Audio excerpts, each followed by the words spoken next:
Bueno, el día de hoy vamos a ver una película de ciencia ficción coreana que a mí me pareció muy divertida y que también fue muy bien acogida por la crítica, cosa que aquí pues no nos importa demasiado.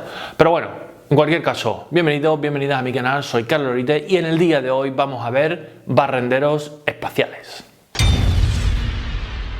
Bueno, como os digo, esta es una película de ciencia ficción del catálogo de Netflix y me gustó mucho porque, no sé, tiene un punto muy fresco, tiene un punto diferente, es ciencia ficción coreana, pero muy internacional, es una superproducción internacional y bueno, pues en principio me entretuvo mucho, que es lo primero que tiene que hacer una película, como siempre digo. Y lo segundo es que, bueno, pues me pareció curiosa, tanto como para traerla aquí y ver, bueno, pues cosas interesantes derivadas de la película. Así que vamos a empezar, lo primero la sinopsis, vamos a ver la crítica y después vamos a ver pues nuestras impresiones técnicas.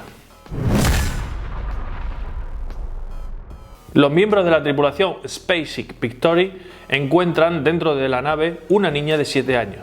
Se dan cuenta de que ella es el robot humano buscado por los guardianes espaciales de la UTS y deciden exigir un rescate a cambio. Y en este momento, por supuesto, todo se complica. Bueno, así nos cuenta un fragmento solo de lo que es la película, porque por supuesto a partir de ahí pues todo se complica y hay, bueno, pues ciertos clichés, ciertos chascarrillos, ciertos movimientos en el guión que nos hacen avanzar la película, por supuesto con muchos giros de guión y siendo, como digo, muy fresca y muy dinámica la película. Vamos a ver ahora qué piensa la crítica. Cualquiera que tenga el gusanillo de la ciencia ficción disfrutará con el mundo que Space Sweepers ha construido. Para los demás es un thriller formado a base de partes usadas que se las ingenia para tener cierto carisma. Johnny Lutfus, Decider. Divertidísima, la disfruté mucho, tiene muchos elementos interesantes y cuando los personajes revelan su pasado, la película los enlaza bien con sus objetivos personales. Daniel Hart, Ready Steady Cat. Impresionante producción con personajes interesantes y absorbentes que llevan el peso de un sólido guión. Muy recomendada. Karina Adelgard, Heaven of Horror. Un visionado imprescindible para los aficionados a la ciencia ficción. No se parece a nada del género que hayas visto antes, te lo garantizo. Pramit Chatterjee, Muscle Bell. Bueno, en este caso debo decir que estoy bastante de acuerdo con la crítica, algo que por otra parte tampoco me importa mucho, y vamos a ver nuestras impresiones técnicas.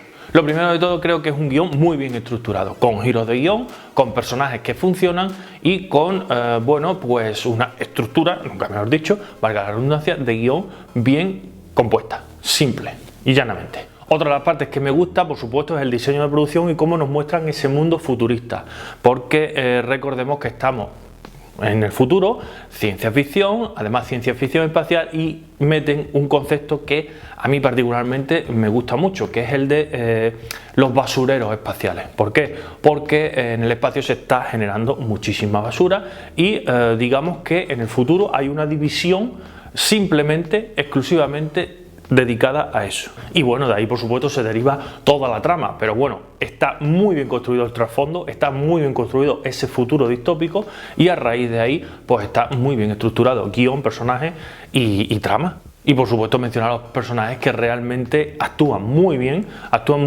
en una producción internacional. Recordemos que es coreana y al ser coreana pues siempre se tienen muchos chascarrillos asiáticos o mucha narrativa asiática. Esto es ni bueno ni malo, simplemente que encaja mejor en unos países y encaja peor en otros países. En este caso yo creo que al ser una producción internacional y al ser una actuación muy, digamos, internacional, muy neutra, creo que encaja muy bien en muchísimos países y por supuesto eso le da fuerza a la película y le da fuerza no solo en Corea sino fuera de Corea a lo que es el guión y la narrativa tradicional, podríamos decir, o la narrativa básica tradicional. Bueno, y antes de continuar, si os está gustando el vídeo, like, suscribiros, campanita, redes sociales, muchas cosas en las redes sociales y comentadme aquí si habéis visto Barrenderos Espaciales. ¿Os gusta Barrenderos Espaciales? ¿Estáis de acuerdo con la crítica? ¿Estáis de acuerdo conmigo? ¿No estáis de acuerdo con ninguno? Cualquier cosa aquí en la caja de comentarios y ahora pasamos a la sección que más me gusta de estos vídeos, la de datos de interés. Advertencia: todo aquel que en comentarios se queje de spoiler será perseguido por todas las fuerzas especiales del mundo mundial, hasta el fin de los días. Bueno, en realidad hemos ido hablando de los datos de interés. Lo primero, pues que es una producción internacional, y al ser una producción internacional, esos chascarrillos de Asia, que bueno, pues nos gustan a muchos nos gustan y que se estructuran muy bien en otras películas, pero en películas de ciencia ficción a lo mejor esa narrativa pues no está tan establecida. Bueno, pues esta película carece de esa narrativa asiática, ¿vale? Que sí poder tener, pues por ejemplo, The Wandering Earth o bueno, o otras muchas de géneros de ciencia ficción. En este sentido, creo que funciona muy bien en muchos países y que esta película pues ha llegado a mucha gente que le gusta la ciencia ficción y que por supuesto pues no tiene que gustarle el cine asiático, no, esto es cuestión de gusto. Otro dato de interés, también lo hemos mencionado, el background. Me gusta mucho el tema de los barrenderos espaciales, de que haya una división entera recogiendo mierda que puede dar bueno, pues al traste con estaciones espaciales, con proyectos espaciales, con la UTS en este caso, con vecindarios espaciales, con puertas estelares, etcétera, etcétera, etcétera. Bueno, pues una gran retahíla de elementos de ciencia ficción, que por cierto te dejo por aquí un vídeo de cosas recurrentes que debe tener la ciencia ficción. Y dicho esto, bueno, pues el background tanto en el espacio, como acabo de decir, como en la Tierra, me gusta mucho. ¿Por qué? Porque la Tierra, digamos que es un lugar bueno, árido, un lugar, digamos, que dejar atrás, ¿no? Y esto va también implícito en la trama, que por supuesto está muy bien construida, ¿no?